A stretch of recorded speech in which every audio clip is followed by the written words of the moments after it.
د موبایل د بیټرۍ د ایمیج مطلب څه دی او که تاسو ځان له موبایل اخلئ نو به د ایمیج باندې پوه کېده چې دی دا تاسو له پکار دی.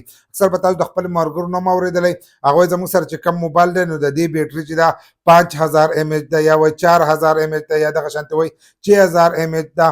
د دې ایمیج مطلب چې دی دا سره او تاسو له څومره ایمیج والا موبایل اخیسته پکار دی. په دې ویډیو کې له مکمل معلومات در کوم که سبا ورځې تاسو ځان له موبایل اخلئ یا نه څوک تپوس وکړي د دې ایمیج مطلب سره نو چې تاسو به پوه یې. نو د موبایل ایمیج خو به تاسو کتلی چې څومره د بیټرۍ ایمیج سیوا کېږي نو دومره د هغې ټایم چې دی دا هم سیوا کېږي، خو د هر موبایل چې دی هغه له دې سره نه سیوا کېږي. اوس چې کومې موبایل نوي راځي نو ورو ورو د هغې ایمیج چې دی دا سیوا کېږي. د دې نه مخکې چې دی ډېر وړوکی ایمیج و، خو بیا به دې منځ کې چې دی 5000 ډېر وخت وچلېدو چې 5000 ایمیج موبایل چې دی دا به ډېر زیات راتلی او اوس پکې هم ځینې موبایل چې دی هغه راځي، خو په راتلونکي وخت کې چې دی دا ورو ورو سیوا کېږي. اوس چې دی د 70,000 پورې پکې هم ایمیج والا بیټرانې راغلي، ځینې پې په 70,000 له پاسه هم راغلي دي. نو تاسو له اخیسته چې دي دا کم پکار دي. کله چې تاسو موبایل اخلئ نو تاسو به یوازې ایمیج ته نه ګورئ. ځینې کسان وایي زموږ د موبایل د بیټرۍ ایمیج چې دی دومره سیوا دی، نو تاسو به ورسره د هغې سره د هغې سافټویر ته چې دی دې ته به هم ګورئ، د هغې سکرین ته چې دی دې ته به هم ګورئ چې څومره غټ ډسپلی د دی لکه دا سکرین څومره غټ نو دومره زر چې دی موبایل بیټرۍ ختموي. چې څومره ښه سافټویر پکې لګېدلی نو دومره زر چې دی موبایل به بیټرۍ ختموي. چې څومره زیات لوډ پې ته ور اچوئ نو دومره زر چې دی موبایل به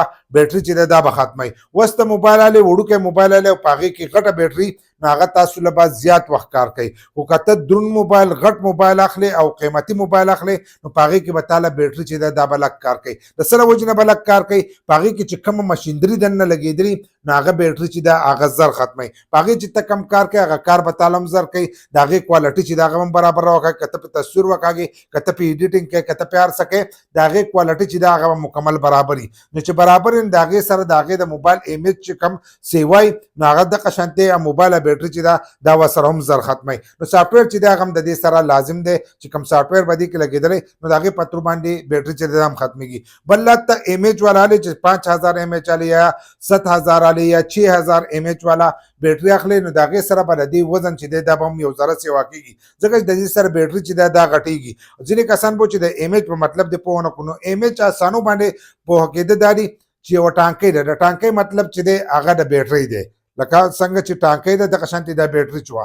بیا تاسو به ټانکۍ کتلې چې په ټانکۍ کې اوبه راځي، اوبه راځي په هغې باندې لیټر لیکلی چې دومره لیټره چې دی یا دومره ګیلنه چې دی به دې کې اوبه راځي. دغه شانتې د دې ایمیج چې دی د دې مطلب دی. د دې ایمیج مطلب چې دی هغه هم دغه ده چې کله تاسو د موبایل والې 5000 ایمیج نو په دې کې دغه 5000 چارج چې دی دا پکې دننه سټور راځي. نو چې څومره غټ چارج ایمیج اخلي ایمیج لکه 5000 شو یا 6000 شو نو د هغې لپاره به تاسو هومره غټ چارج چې دی دا بالی چې دا تاسو له په لږ وخت کې چې دی دا چارج کړي. نو ځینې کسان به ځانه موبایل اخلي نو هغه به چې موږ نن سبا ځان له کم موبایل واخلو نو که د 5000 نه تاسو کم اخلئ نو هغه موبایل چې دی هغه تاسو له نن سبا چې دی کار نه کوي. تاسو به د 5000 نه چې دی سیوا به اخلئ خو کم به نه اخلئ. خو نن سبا چې کم نارمل موبایل راځي نو په هغو ټولو کې چې دی 5000 ایمیج بیټرۍ چې ده دا لازمي. بل لا ځینې کسان به سیکنډ موبایل اخلي. نو که سیکنډ موبایل تاسو اخلئ د هغې 2 کاله 3 کاله شوي نو کله چې دا موبایل چارج کېږي نو د دې د بیټرۍ د صحت چې دی دا ورو ورو کمزوری کېږي. نو چې 2 کاله یا 3 کاله د موبایل وشي نو د ځانه بیا که هغه 5000 یا 6000 ایمیج خو بیا تاسو له هغه دغه کار چې دی دا نه کوي. د وخت سره چې دی د موبایل د بیټرۍ ایمیج چې دی دا بیا ورو ورو کمیږي. لکه صحت چې دی د هغې کمزوره شي نو که تاسو کم چارج دغه کوئ نو په چارج کې چې دی دا بیا کمی کوي. لکه که تاسو له 1 نیمه ورځ یا 2 ورځې کار کوو نو هغه ټایم چې دی هغه ورو ورو کمی. نو د دې په ترو باندې به تاسو د موبایل په ایمیج باندې چې دی په دې باندې پوه شئ